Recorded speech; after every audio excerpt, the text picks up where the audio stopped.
Chocolate peanut clusters. దీనికి కావాల్సిన ingredients ఒకసారి చూద్దాం. Choco wafers, chocolate chips, white choco chips, వెన్న, రోస్టెడ్ పీనట్ అంటే వేయించుకున్న వేరుశనగ గుళ్ళు. ఇవి మాడిపోకుండా చక్కగా వేయించుకోవాలి, అలా ఉంటుంది. కొద్దిగా క్రీమ్, ఇంకా వెనిలా ఎసెన్స్. ఇవి ఇంగ్రీడియంట్స్. ఓకే, ఫస్ట్ మనం ఏం చేయాలంటే చాక్లెట్ని కొంచెం గ్రేట్ చేసుకొని గనాష్ తయారు చేయాలి. చాక్లెట్ గనాష్ అనేది చాక్లెట్తో చేసే ఒక మిశ్రమం, ఒక పదార్థము. మనం ఇదివరకు కూడా డెజర్ట్స్ చేసినప్పుడు కానీ ఈ షోలో కానీ ఇవి తయారు చేసుకున్నాము చాలా రోజుల క్రితం. మీకు గుర్తుంటే సంతోషం, మంచిది. లేకపోయినా కూడా చక్కగా చూస్తూ ఉండండి, గనాష్ ఎలా తయారు చేసుకుంటారో తెలిసిపోతుంది. చాక్లెట్ గనాష్ అంటే simple chocolate plus cream mix అన్నమాట.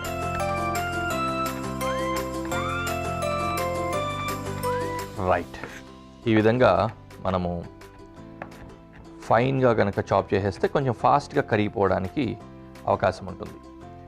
ఇంకో ముఖ్యమైన విషయం, చాక్లెట్ని కరిగించడానికి ఒక పద్ధతి ఉంటుంది. డైరెక్ట్గా మనము వేడి చేసేస్తే కరిగిపోదు, కరిగిపోకూడదు కూడా. కర్డిల్ అయిపోతుంది. కర్డిల్ అంటారు దాన్ని.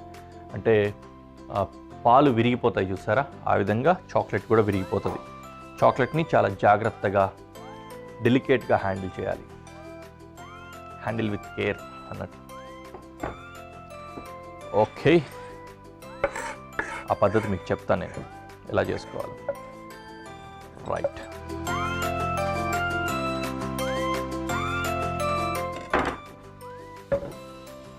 ఓకే. అండ్ ఇందులోనే కొద్దిగా వెన్న వేసుకోవాలి, అలాగే క్రీమ్ వేసుకోవాలి,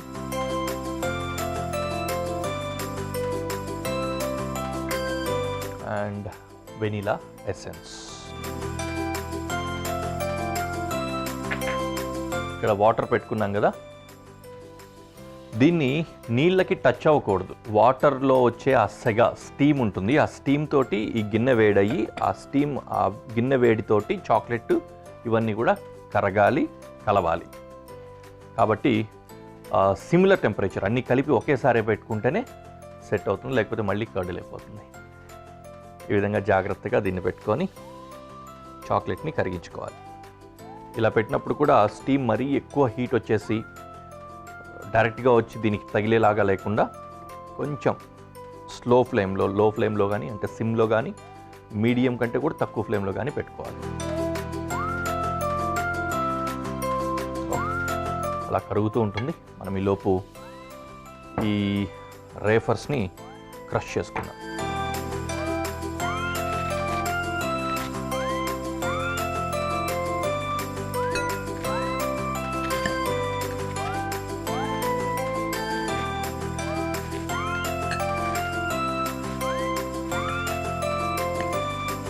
ఇది మనకు మొత్తం అంతా అయిన తర్వాత కొద్దిగా పోరింగ్ కన్సిస్టెన్సీ రావాలి. దీన్ని మిక్స్ చేసుకొని స్పూన్తో కానీ దేనితోటైనా పోసుకుంటే పడుతూ ఉన్నట్లుగా రావాలన్నమాట. బ్యాటర్ అంటాం కదా ఆ టైప్లో. అందుకని వాటిలో కూడా ఎక్కువ పలుకులు లేకుండా కొంచెం స్మూత్గానే క్రష్ చేసుకోవాలి.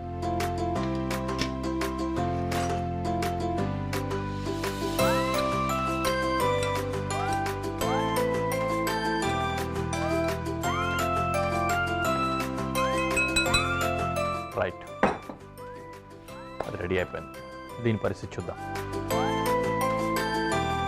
మనం ఎట్లాగైతే ఈ మైదా పిండి లేకపోతే శనగపిండి ఇట్లాంటివి ఎక్కువ యూజ్ చేసి వంటకాలు తయారు చేసుకుంటామో, యూరోపియన్ కంట్రీస్లో, వెస్ట్రన్ కంట్రీస్లో చాక్లెట్ని అదే విధంగా యూజ్ చేస్తారు. స్వీట్ అంటే వాళ్ళు మ్యాక్సిమం చాక్లెట్ని యూజ్ చేసి తయారు చేసుకుంటూ ఉంటారు. మన దగ్గర స్వీట్ అనేసరికి జనరల్గా మనము ఎక్కువ మైదా పిండి, ఫర్ ఎగ్జాంపుల్ బాదుషా కానీ ఇలాంటివన్నీ తయారు చేసుకోవడానికి వాడుతూ ఉంటాము. అలాగే శనగపిండి కూడా వాడుతూ ఉంటాము, లడ్డూలు, బూందీ వగేరాల కోసం. రైట్, కరిగిపోయింది కదా, చక్కగా కరిగిపోయింది. Now we can go to next stage.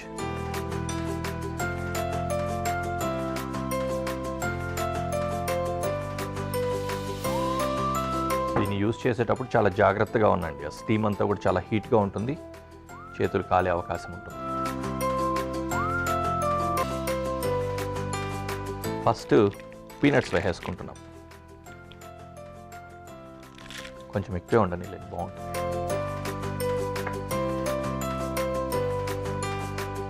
మనకి ఇది పోరింగ్ కన్సిస్టెన్సీ వచ్చేలా లేదు, డైరెక్ట్గా పుట్టింగ్ కన్సిస్టెన్సీనే వచ్చేలా ఉంది కదా. అండ్ చాకో చిప్స్ కొద్దిగా యాడ్ చేద్దాం.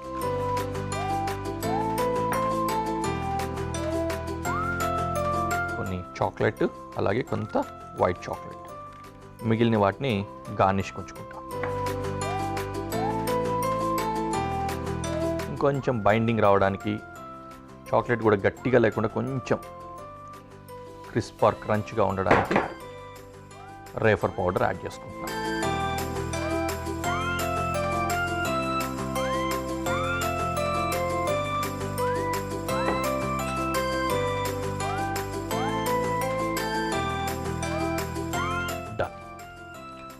తర్వాత ఒక ట్రేలో కానీ ఏదైనా ఒకటి ఫ్రిడ్జ్లో పెట్టుకోవడానికి కావాలి మనకు.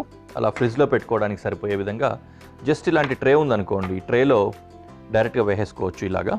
లేదంటే అంటే కుకీస్ వేస్తాం కదా, బిస్కెట్ లాగానో కుకీ లాగానో, అట్లా ముద్దలు ముద్దలుగా పెట్టేసి కొంచెం ఫ్లాట్ చేసేసుకున్నట్లయితే అట్లా గట్టిగా అయిపోతే తీసుకొని చాక్లెట్ లాగానో బిస్కెట్ లాగానో తినేయచ్చు, కుకీ లాగా. లేదు చిన్నపిల్లలకి అట్రాక్టివ్గా ఉంటుంది, కొంచెం ఫ్యాన్సీగా కనిపిస్తుంది అనుకుంటే we can use these type of cutters. ఇలాంటి వాటిలో అలా స్ప్రెడ్ చేసుకోవచ్చు.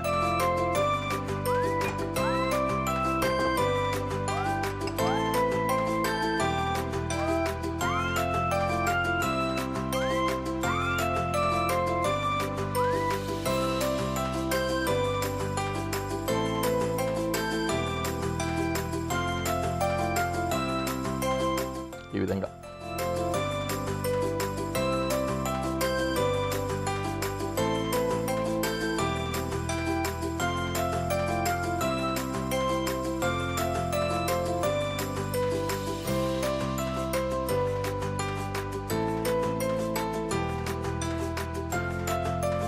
ఇవి రెడీమేడ్ కటర్స్ దొరుకుతాయి. ఇలాంటివే మనకు తెచ్చుకొని ఏ షేప్లో కావాలంటే ఆ షేప్లో తయారు చేసుకోవచ్చు. పిల్లలకి ఏంటంటే షేప్స్ కనిపించినప్పుడు కొంచెం మంచిగా అనిపిస్తుంది, ఎక్కువ ఇష్టంగా తింటారు. ఏ స్టార్, ఏ హార్ట్ షేప్ అన్నట్టుగా.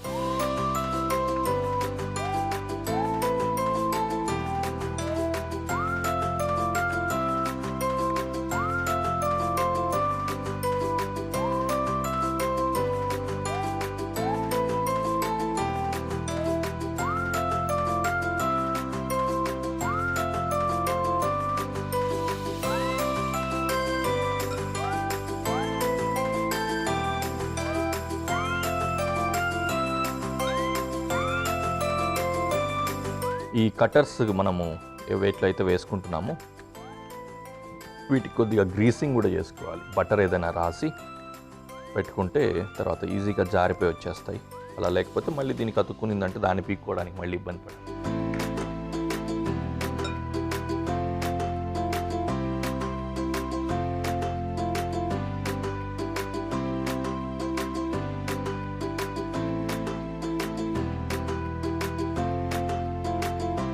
చేసేప్పుడు కొద్దిగా వీలైనంత వరకు కార్నర్స్కి చాక్లెట్ వెళ్ళేలాగా చూసుకుంటే షార్ప్ ఎడ్జెస్ వస్తాయి. రైట్, పైనుంచి కొంచెం అట్లా చాకో చిప్స్ తోటి గార్నిష్ చేద్దాం. వీటి వల్ల ఏమవుతుందంటే చాక్లెట్ కింద డార్క్ చాక్లెట్ ఉంది కాబట్టి పైనుంచి వైట్ చాక్లెట్ కొంచెం కాంట్రాస్ట్ ఇస్తుంది.